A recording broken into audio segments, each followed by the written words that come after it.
السلام علیکم. Novel voice میں آپ کا بہت بہت خوش آمدید. کبھی کبھی اپنی غلطیوں سے انسان بہت پریشانی میں گھر جاتا ہے اور گھر میں ایسی کون سی آفت آپ کا سامنا کر رہی ہوتی ہے جس کا آپ اندازہ نہیں لگا سکتے. اسی طرح کی ایک دلچسپ کہانی. غلطی. السلام علیکم. آ گئے آپ؟ وعلیکم السلام. کیا حال ہے جناب کے؟ بابر نے گھر میں داخل ہوتے ہی جاذبہ سے مسکراتے ہوئے کہا. ٹھیک. آج کافی دیر کر دی آنے میں آپ نے. جاذبہ نے اس کے ہاتھ میں سے بیگ لیتے ہوئے ہی کچن کی جانب جاتے ہوئے کہا. ہاں بس آج کام زیادہ تھا آفس میں. اچھا جا کہاں رہی ہو؟ یہاں آؤ. بابر نے لاؤنج میں رکھے صوفے پر بیٹھتے ہوئے کہا اور اپنی جیب میں سے کچھ ڈھونڈنے لگا. پانی لینے جا رہی ہوں. رکو تو صحیح، کچھ لایا ہوں تمہارے لیے. کیا؟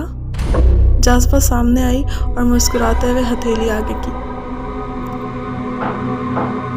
بابر نے اس کی ہتھیلی پر مسکراتے ہوئے ایک خوبصورت سی چین رکھی. یہ میرے لیے ہے؟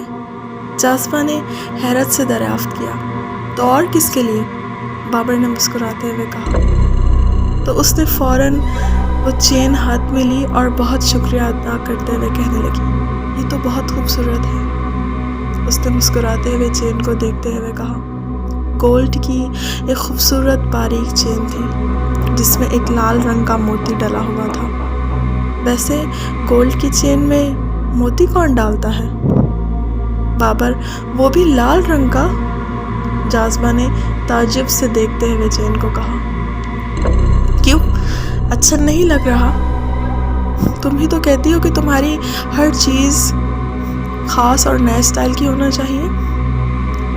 ہاں کہتی تو ہوں، اور خیر یہ ہے بھی بہت خوبصورت، اس میں کوئی شک نہیں. جاذبہ نے بہت ہی خوشی سے متاثر ہوتے ہوئے کہا. اچھا چلو اب جلدی سے کھانا لگا دو. اور فرح سو گئی ہے کا؟ ہاں فرح سو گئی ہے، وہ آپ کا انتظار کرتے کرتے ہی سو گئی. جاذبہ نے چین کو گلے میں پہنتے ہوئے کہا. جائیں آپ منہ ہاتھ دھو لیں، میں کھانا لگاتی ہوں. وہ کچن میں کہتی ہوئی چلی گئی. بہت شوق ہے نا دوسروں کی چیزیں پہننے کا؟ وہ سالن پلیٹ میں نکال رہی تھی کہ کچن میں عجیب اور خوفناک سی آواز اسے سنائی دی. جاذبہ کے ہاتھ سے سالن کی پلیٹ گرتے گرتے بچی اور ماتھے پر پسینہ آ گیا. اس نے مڑ کر دیکھا لیکن اس کے آس پاس کوئی نہیں تھا اور اس نے پھر شاید کہا کہ شاید بابر فریج کے پیچھے کھڑے ہو کر مذاق کر رہے ہیں. تو اچانک بولی. بابر کیا بدتمیزی ہے. اور جیسے ہی وہ فریج کے قریب آئی تو وہاں کوئی نہیں تھا اور جیسے اس نے کچن کے باہر سے جھانکا تو بابر سامنے صوفے پر بیٹھا ٹی وی دیکھ رہا تھا. پھر یہ آواز کہتی تھی. کیا میرا وہم ہوگا؟ وہ ذہن کو جھٹکتی کھانا لے کر لاؤنج میں چلی گئی اور دونوں کھانا کھاتے ہی باتیں کرنے لگے. مما مما. وہ دونوں بیٹھے کھانا ہی کھا رہے تھے جب اندر سے فرح کے رونے اور چیخنے کی آواز سنائی دی. دونوں حیران اور پریشان کھانا چھوڑ کر کمرے کی جانب بھاگے مگر اندر کے نقشے نے ان دونوں کی روح فنا کر دی. فرح بیڈ سے اوپر ہوا میں لٹکی تھی. کمرے کی ہر چیز سے ایسا لگ رہا تھا جیسے کوئی اٹھا اٹھا کر پھینک رہا ہو. دیواروں سے زور زور کی آوازیں آ رہی تھی اور کمرے کا شور ان کے کانوں کے پردے پھاڑنے کے لیے کافی تھا. ایسا لگ رہا تھا جیسے بہت ساری روحیں مل کر بین کر رہی ہوں.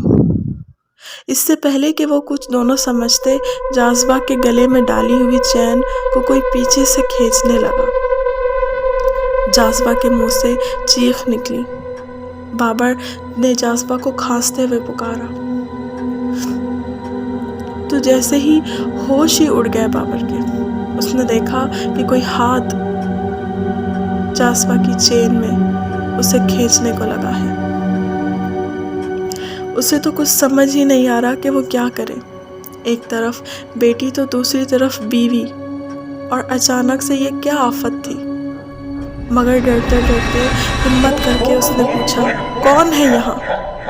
اس کے پکارتے ہی فرح بیڈ پر دھڑام سے آ گری۔ بابر نے جھٹ سے فرح کو گود میں اٹھایا، مگر جاذبہ کا گلا ابھی بھی کوئی چین سے دبا رہا تھا۔ اس کی سانسیں اکھڑ رہی تھی اور اس کی آنکھیں باہر کو ابل رہی تھی۔ چھوڑ دو مجھے، کون ہے یہاں؟ مگر جاذبہ روتے ہوئے کہا اور حلق میں ہی آواز گھٹ رہی تھی۔ بابر پوری جان لگا کر جاذبہ کو اپنی طرف کھینچنے کی کوشش کر رہا تھا، مگر جیسے جاذبہ کے پاؤں تو پتھر کے ہو گئے تھے، وہ اپنی جگہ سے ہل تک نہیں پا رہی تھی۔ بابر کچھ کرو، جاذبہ نے آنکھوں ہی آنکھوں میں التجا کی۔ بابر تو خود بھی کچھ سمجھ نہیں پا رہا تھا کہ آخر گھر میں ہو کیا رہا ہے۔ بابر نے جاذبہ کا ہاتھ چھوڑ کر فرح کو گود سے اتارا اور جاذبہ کے گلے میں پڑی چین کو کھولنے کے لیے جیسے ہی اس چین کو ہاتھ لگایا، کسی نے اسے زور سے اٹھا کر دیوار پر دے مارا۔ بابر کسی گیند کی طرح دیوار سے ٹکرا کر زمین پر گرا۔ بابر، بابا! جاذبہ اور فرح کے حلق سے نکلی درد بھری آواز۔ فرح تو خوف کے مارے جاذبہ سے لپٹ کر رونے لگی۔ جاذبہ کے خوف کے مارے اس کا برا حال ہو رہا تھا۔ وہ اپنے آپ کو بھی چھڑوانے کی کوشش کر رہی تھی اور سامنے کوئی بابر کو اٹھا کر زمین پر پھینک رہا تھا۔ کبھی کمرے میں مکمل سکوت پیدا ہو جاتا اور کبھی بہت سارے روحوں کا بین، ایسی آوازیں جیسے کسی کے جنازے میں رونا دھونا شروع ہو۔ اور پھر سے بابر پر تشدد اور تصادم شروع ہو گیا۔ بابر کو پھر سے کسی نے اٹھا کر دیوار پر زور سے پٹکا۔ بابر، بابر! جاذبہ نے روتے ہوئے پکارا تو کسی نے اس کو دھکا دے کر سامنے کی دیوار کی جانب پھینکا۔ تیرے شوہر کو بہت شوق ہے نا دوسروں کی شے اٹھانے کا؟ ہاں، اس کا انجام اب سب بھگتیں گے۔ جاذبہ کی آنکھیں اب خوف سے پھیل گئی تھیں جب اس نے فرح کی جانب دیکھا۔ فرح کی آنکھیں اب سرخ انگارہ ہو رہی تھیں، شکل پر عجیب سا غصہ، اور جاذبہ کی بھاری بھرکم آواز۔ فرح کے پاس آئی اور بابر کے جسم میں اب بالکل طاقت نہیں تھی کہ وہ اٹھ سکے۔ وہ وہیں درد سے تڑپ رہا تھا، اس کے ماتھے اور ناک سے لگاتار خون بہہ رہا تھا، آنکھیں درد سے بوجھل ہو رہی تھیں۔ پھر فرح نے چلاتے ہوئے کہا، پوچھ اس سے کہ کیوں اٹھائی۔ ایک جھٹکے میں جاذبہ کو اس نے بابر کی جانب واپس دھکا دے دیا۔ وہ منہ کے بل گری تو زمین بوس ہو گئی تھی۔ ناک اور منہ سے خون بری طرح سے بہنے لگا اور سر تو جیسے چکرا کر رہ گیا۔ پوچھ اس سے، فرح پھر غرائی۔ فرح، یہ کیا ہو گیا ہے تمہیں؟ کیسے بات کر رہی ہو تم؟ بابر نے تکلیف سے کرراتے ہوئے کہا۔ ایسا محسوس ہو رہا تھا جیسے فرح کی جگہ کوئی بھاری بھرکم آدمی ہو جو بات کر رہا ہے۔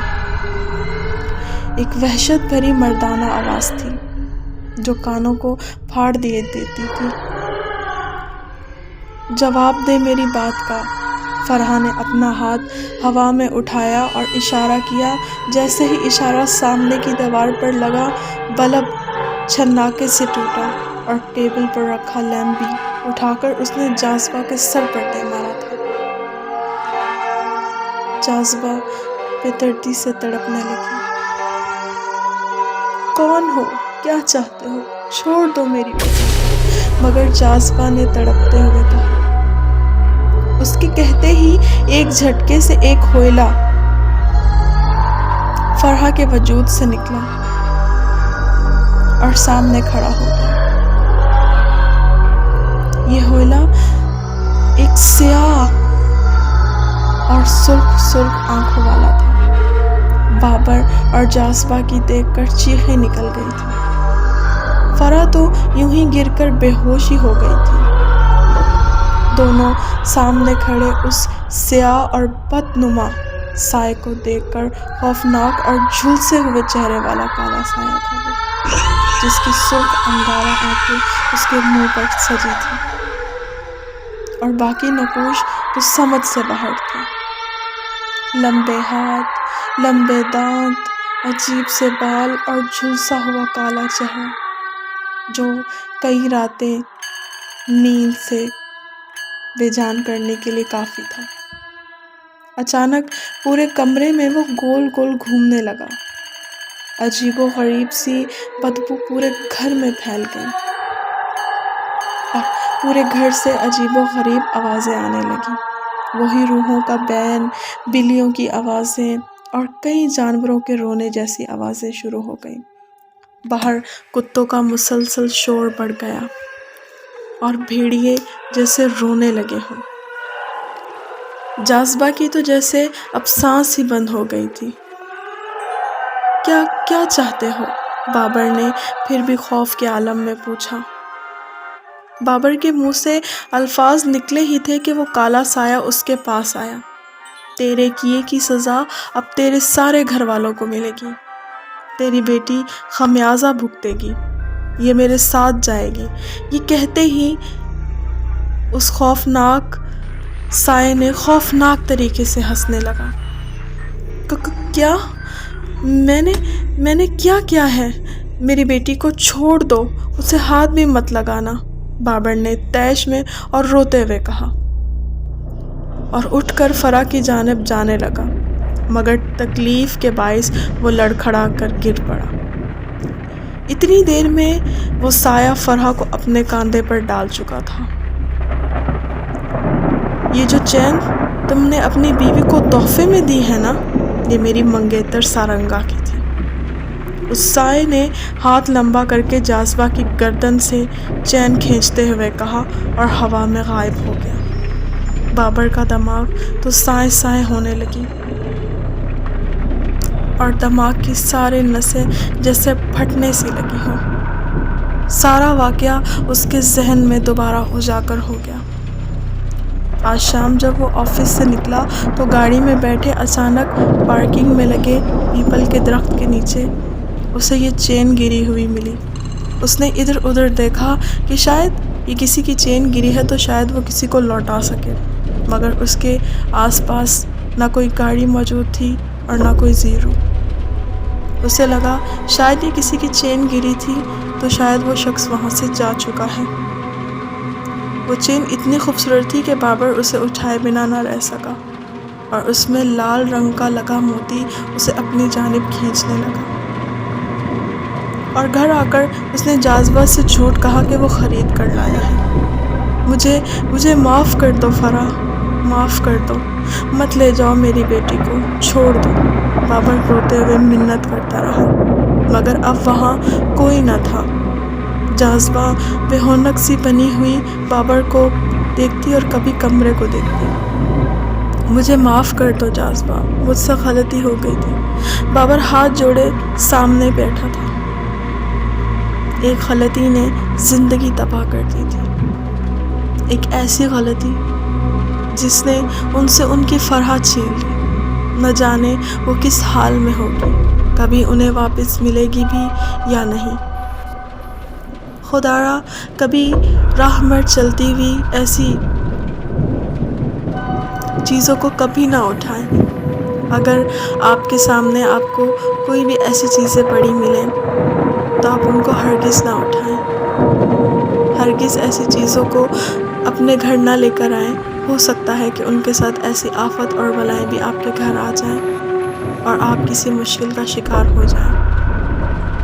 اللہ پاک ہم سب کو اپنے امان میں رکھے، آمین۔ پلیز میرے چینل کو سبسکرائب کیجیے، ویڈیوز کو لائک کیجیے، کامنٹس کیجیے اور شیئر کیجیے۔